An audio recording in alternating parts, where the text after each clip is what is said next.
Okay, good afternoon everyone, welcome to today's press conference. We'll run it in the usual format of broadcast first and the dailies second. If you'd like a question, please use the raise hand. We're going to begin with Carve at Sky Sports News. First of all, how much did what happened on Saturday hurt you and the players, and how do you expect them to react tomorrow night? Well, it hurt us because once you reach a final, you want to win the final when you're so close, and we had to overcome a huge opponent in semi-finals, and we had the feeling that we deserved to be in the final first of all, and even after the match we had the feeling that we deserved to win it, but so we were hurt, of course, but disappointed about the result, yes, but not too disappointed about our performance. I think that given the circumstances that we play in different competition, which is not so easy because usually the pressure and the tension builds up from match to match, and then it ends up logically in a final. That is not the case for us. We play in 3 competition, and you win the semi-final against Real Madrid, then you go back into race of top 4. Suddenly you are in the final again of FA Cup. Then you go back to race of top 4. It's not that easy to be focused and have the concentration level and the right amount of tension.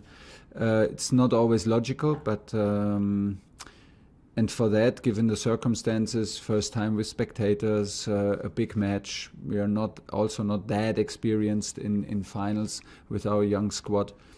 It was an okay performance and enough performance to beat Leicester and to take the win away, but we were unlucky. And so there's nothing to worry too long about, and we spoke about the game, we had a post-match talk. And now we focus on the match tomorrow, which is the same opponent, but a totally different competition. How do you think you need to approach this game? Is it simply a game that you have to win at all costs, considering what happened with Liverpool yesterday? Well, that didn't make things boring in Premier League, that late goal from Alisson, that's for sure.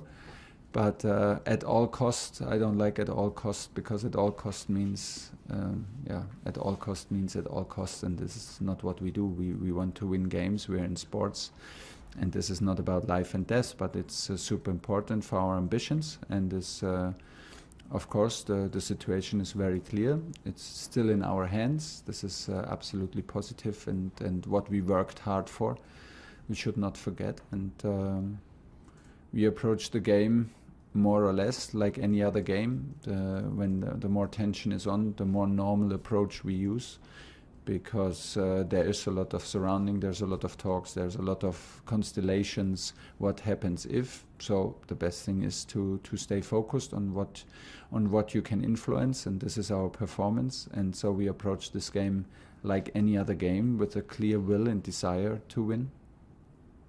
And how much of a difference do you think it could make to your players to have Chelsea fans back in Stamford Bridge tomorrow night? I had in some matches where we struggled a bit and with momentum maybe, and I had the feeling during this run that in many matches that support could help now, and would be crucial also to our team. So having the fans back is fantastic, and I hope they come in the right moment to help us to secure this last win at Stamford Bridge this season. And just the final one from me. Obviously, Tammy wasn't involved on Saturday. Is that tactical, or is it something that you see in training?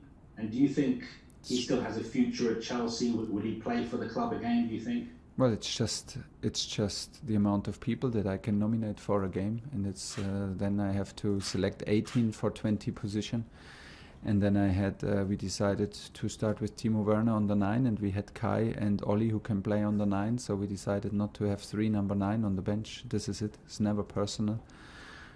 Kova was not in the squad. When Kova comes back now, and maybe Andreas Christensen, I need to figure out the squad and eliminate even 2 more players. This is the worst day and the worst decision for me in the whole week, because I have to say, since I arrived here, everybody deserves to be in the squad.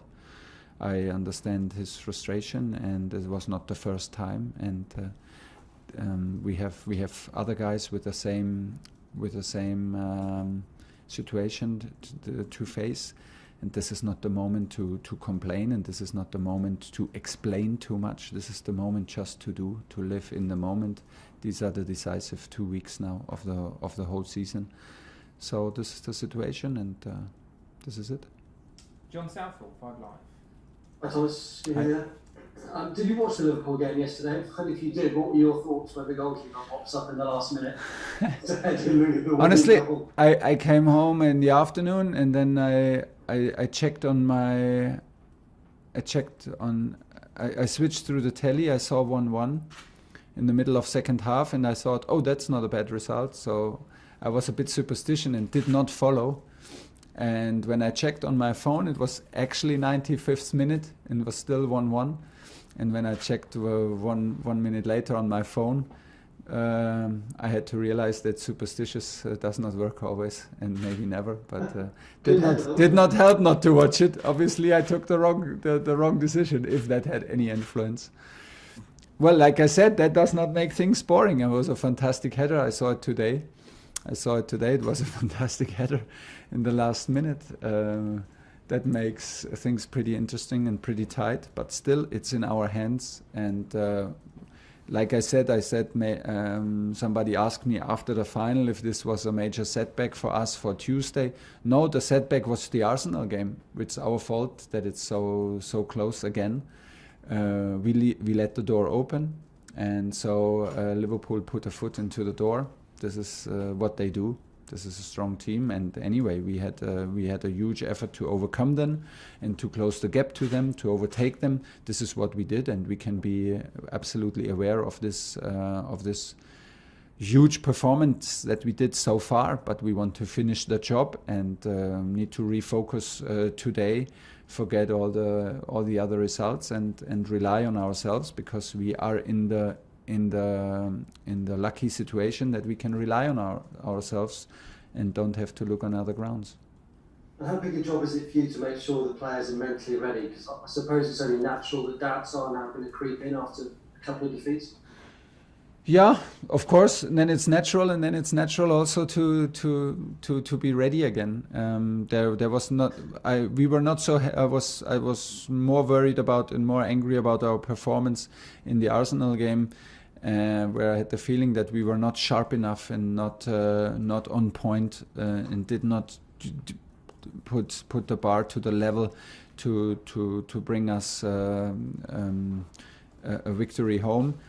Still, we have, but was not the case in the final. I think if we bring out the same performance like in the final, the same energy, the same work rate against the ball, and improve in, like we always want to do, slightly improve in details of the match and decision making, we are absolutely able to win matches.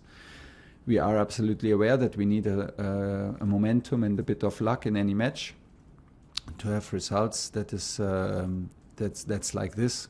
You see yesterday in Liverpool, this is nothing you can plan. This is just, this is sometimes you have the luck and sometimes you don't, and we clearly did not have it against Leicester. It's a bit of awkward feeling because we lost 2 games. If you look at all datas that we normally rely on, crucial datas that have actually also a correspondence and a correlation to the result, you see no reason on the datas why we should lose both matches, but we lost them, and so we lack a bit of luck in the match and the little decisions, and hopefully we can bring it back. But you cannot force it. I'm not a friend of now trying too hard. We try hard all the time, and we should rely on ourselves that we cannot try harder than we anyway try all the time, and this is what we demand. So. When the pressure is on, stay relaxed, stay calm, be focused on yourself, and do what you are best in. And this is like playing as a team, as a hungry team and an aggressive team. This is what we want to have tomorrow. Last one, John. As you mentioned a moment ago, 8,000 fans inside Stamford Bridge would be the first time for you to have supporters at home, and it has to give you an advantage, doesn't it, having them behind you? Normally, absolutely yes. In a moment where it's the first time after, I don't know, over 1 year. I'm not. We have to see what's going on. It's 8,000. It feels amazing that it's possible, and it's a step in the absolutely right direction. And hopefully everything is okay with that. But yeah. We hope that it's the extra percentage of supports that help us to win tomorrow. James, talk sport. Thomas, it's back-to-back 1-0 defeats. Are there any reoccurring themes that you feel that you need to get right in the next few weeks? I think we had a lot of games that we won 1-0 with the same performance, with the same attitude and the same statistics. And I'm not only talking about how many kilometers we run or the opponents or ball possession. I'm talking about the statistics that really count and that have a correlation to the result. Like I said, when I started, I will always try to be reliable with the players and look at the performance and try to criticize or praise them for what they did and not for what is on the scoreboard, because sometimes in football the result is not reliable and it's not sometimes not logical. And while we were winning the datas against Arsenal, but still I was missing a certain energy, a certain focus, and determination. Then we clearly speak about it with the team, and this is what we demanded and what we got 100% from the team in the Leicester game and in the FA Cup final. So no hard complaints and no hard feelings, and we are pretty disappointed about the result, but not about the way we behaved on the pitch. During the match, we can win the same match absolutely well deserved if we are a little bit more lucky, and the decision in front of the goal, the decision like later in front of our offside goal are tiny decisions and not in our favor, and this is what you need. So fighting hard now for getting the momentum back, for having another clean sheet. It makes you realize that how tight the race is and how tiny the margin is that decide in football for win and loss. So nothing else has changed, and it is easier to handle your self-confidence and to be self-confident in moments when you constantly win. But this is the target, and come on, nobody needs to be afraid of this situation. This is what we worked for so hard, and here we come. One more, please, James. And you spoke there about luck, momentum. How do you get that back now for these next 3 matches? Do the same what we always do. Like I said, we were ready to win the game in the cup final, and I can also understand that after Real Madrid, a Manchester City game, and before a cup final, that there can be a bit of a drop of determination, a drop of focus for this Arsenal game. I have understanding. We don't want it. We never want it. We fight against this human. This human side to drop some percentage. We fight against it because this is our job to do it, but I can even understand it. And for Leicester, like I said, for Leicester, I have no worries. I have no regrets. I saw my team fighting. I felt my team fighting. I felt my team defending on a extremely high level again. We can improve in decision making. We can improve in composure. But this is, let's be honest, not completely new to us since we are together.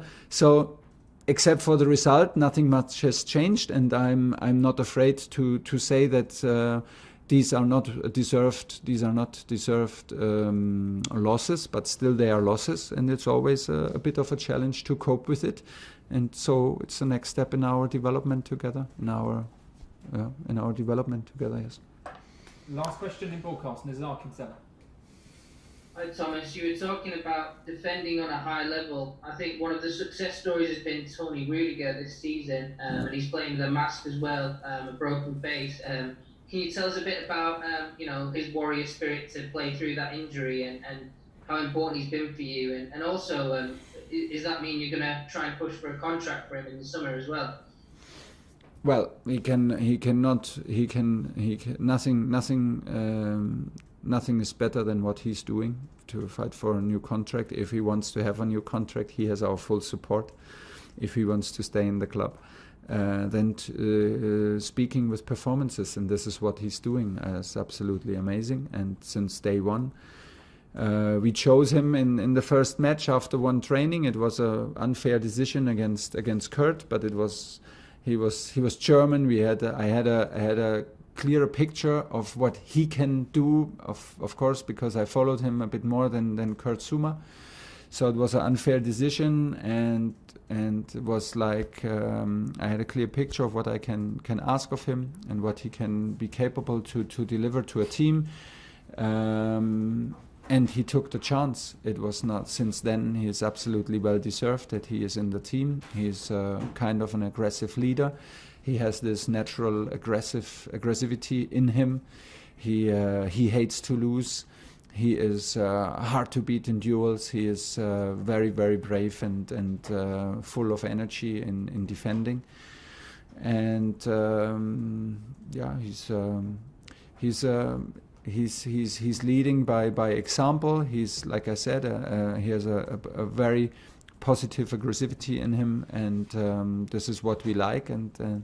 And when he can channel all this into top performances like he does now, we are all very, very happy to have him. Okay, that's the end of the broadcast section.